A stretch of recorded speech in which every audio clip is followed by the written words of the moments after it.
Ing asawa ng Bacolor Mayor di Mandatu, ing bayong presidente ng Rotary Club of Villa de Bacolor, ay ni-report ng Patricia Mamamon.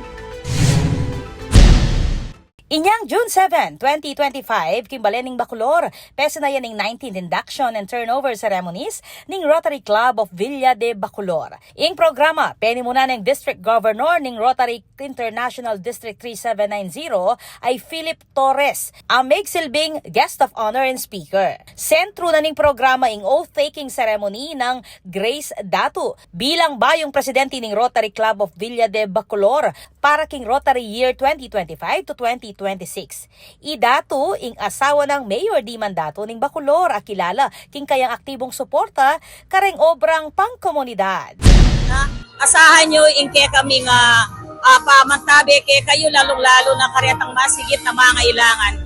Project ni asahan nyo ipuskro milareni para lalong makasahog king kay katamo nga not only in Bacolor but the other parts of Pampanga.